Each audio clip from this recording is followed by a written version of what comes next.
अस्सलाम वालेकुम दोस्तों।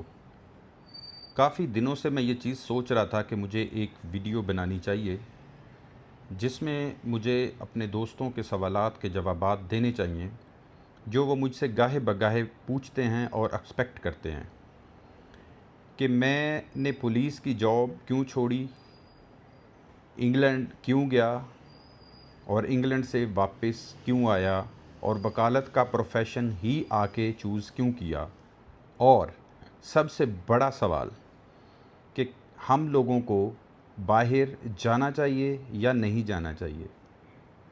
तो इन तमाम सवालात के जवाबात इंशाअल्लाह गाहे बगाहे आप लोगों को टिकटॉक और फेसबुक पर वीडियोस में दिए जाएंगे और वो हकीकत बताई जाएगी जो टिकटॉक और फेसबुक और इंस्टा पर बैठे हुए